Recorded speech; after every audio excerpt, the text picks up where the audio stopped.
What's up guys, Chef F here. This is my first video, so I just want to explain what I'm going to be doing. I'm going to be cooking and baking, so it's not only just normal cooking. If there's any recipes you want me to try out, just write it down in the comments down below. And yeah, so let's start off today with a basic white tin bread. It's just the normal bread, this is the original bread basically. I'll put the amounts, I'll put the ingredients down below in the description, so feel free to make it at home. And yeah, so let's get started. You need 400 grams of white flour. I'm just using just normal flour that I can get anywhere. But I'm going to put 800 grams in because I want to make 2 loaves. Yeah. So that's all we'll need. So now it's at 800 grams. You need to add the salt to one side of the bowl. And then add the yeast to the other, because the salt slows down the yeast. So what I always do is I put the salt on the far side. So I need 14 more grams of salt. But you don't want to do it too salty, because yeah, so you do need 7 grams normally, so that's why I'm doubling it, I'm going up to 14. Okay. And then you take the yeast. I have the little sachets. Maybe next time I might show you how to use live yeast, because you need to do it differently in a way. You have to like cut up a little piece of it. So don't forget to put the yeast to the other side of the bowl, because the yeast, when it gets in the touch with the water, it becomes alive. And if the salt is if it touches the salt before the water, it kills it, because obviously the yeast is like little creature things. So you don't want to kill the yeast, because otherwise it will just grow so slowly, or it won't grow at all. It won't rise at all. So yep.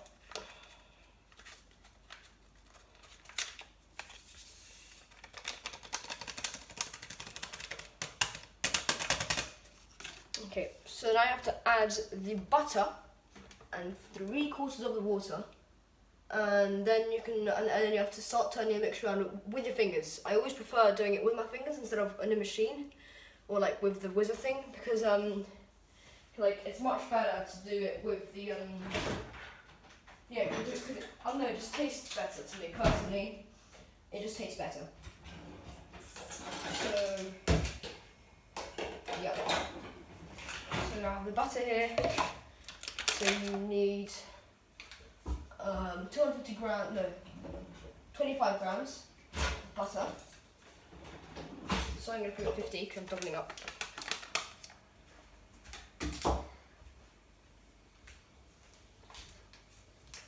Where's the camera? Oh, there. You're recording yourself? Yeah. Is that filming the bowl? Yeah. Dan. Yeah.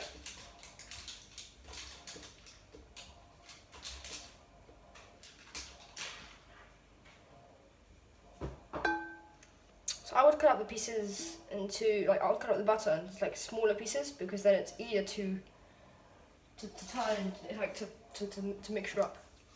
And then after the butter, you put in 250 mils of water. So I'm doing 500 grams, 500 mils, because yeah. So you can always add water after you put some in. So I have to put in 3/4.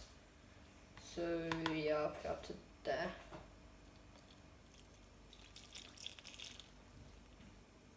Okay.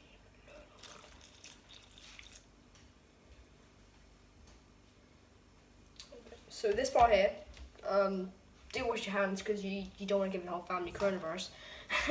Wash your hands, dry them off, and then it feels a bit slimy at the beginning, but then it just starts to harden up and turns into a dough. So it might feel really weird at the beginning, so you just have to squash up the butter.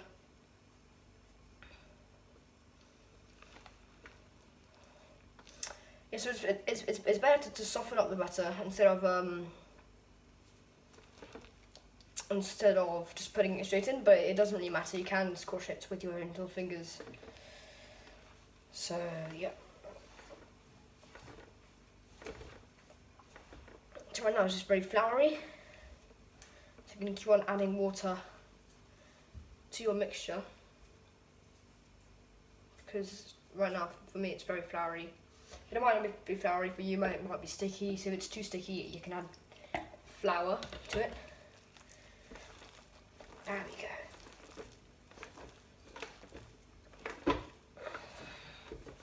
Yeah, so you have to keep on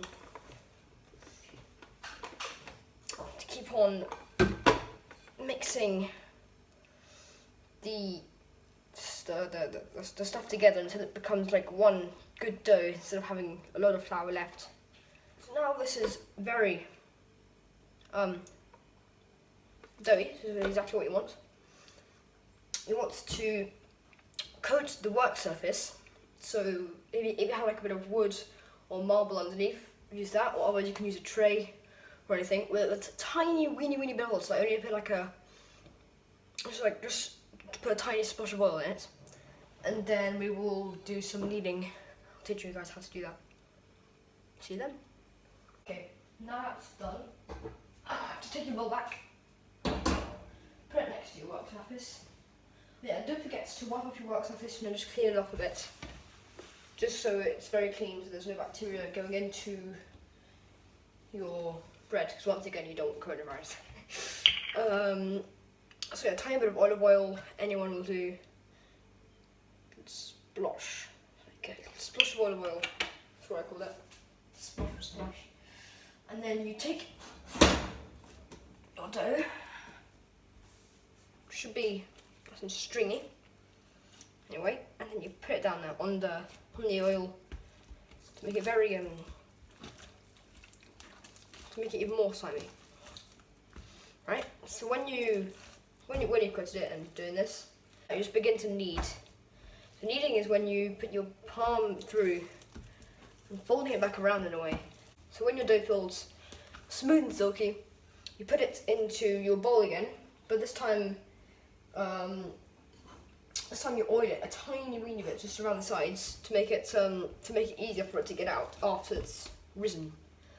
So then it rises for about an hour at least, and then it's fine to leave it for 2-3 hours, maybe more. Just leave it for how long you want. So it's minimum an hour, and then so when you leave it rise, it just strengthens the dough and makes it be bigger, so then you can have bigger bread in a way. But after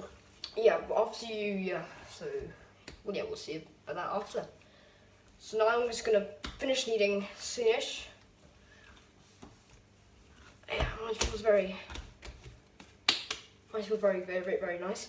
So yeah, when this is done, you take back your little bowl, or big bowl, and then you just oil a tiny weeny bit. So then you put this in there.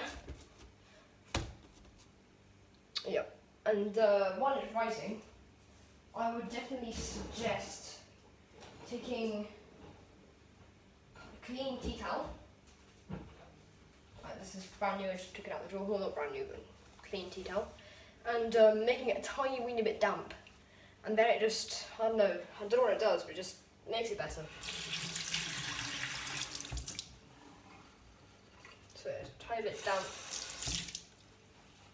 You need to go through all the thing. So now it's damp, just put it on top. You put it down for at least an hour. And your waist is what it should look like. This. So as you can see, it's really well risen. So what you're supposed to do now is you have to flour a tiny bit the work surface. So once again, make sure it's clean and dry and all that stuff. And then you just flour a tiny bit of the workplace. Just any flour will do. Just like, any white flour, just plain white flour. I'm sure you have that at home.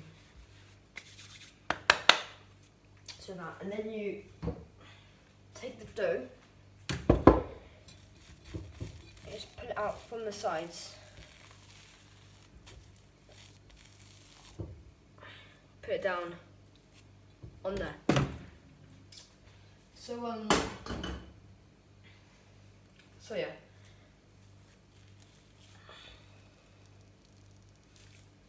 So if you're making two smaller 500 gram loaves, try split it in half.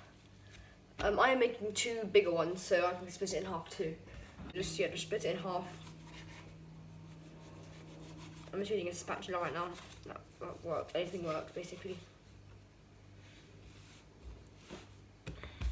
There we go.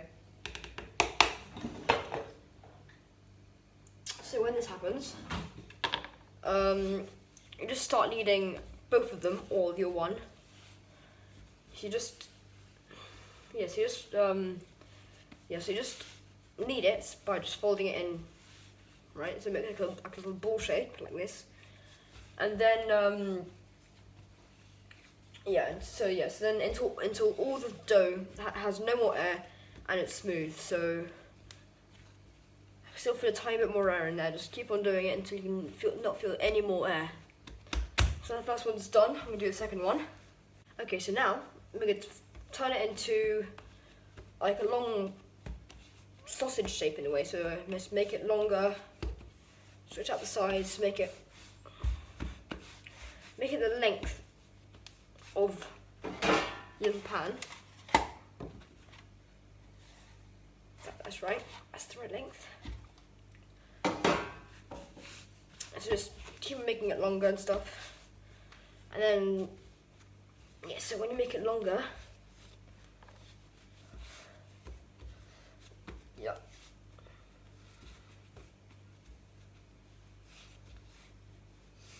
so then you make it into like a big flat surface.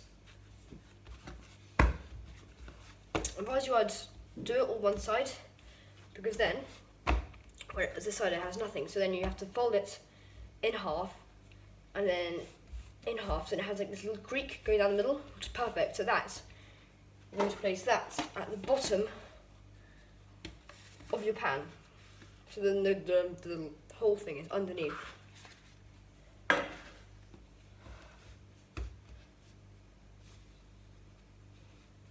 So you do the same thing, you make it stretch it out. And then you fold it halfway, fold it the other half.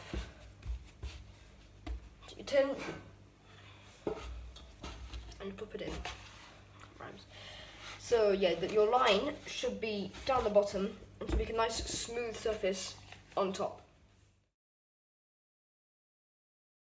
Okay, so when these have risen, as much as they have, all you need to do is take out a small knife, any knife.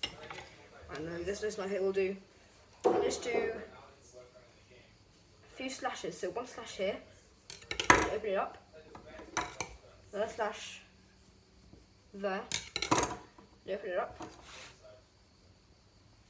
And a last slash there. And you do that on both loaves. Because for one, it airs it out while it's cooking, which is really good. And for number two, it's quite good for decoration. I have to admit, it's quite nice. It looks quite nice when it's cooked. So now these are done. You put them in the oven for half an hour. They look really nice. Oh wow, perfect. They were well oiled. And that must be good. Oh, amazing. Just at the back, it should feel like a springy look. A bit like a trampoline, you see. You can see the nuts, you see.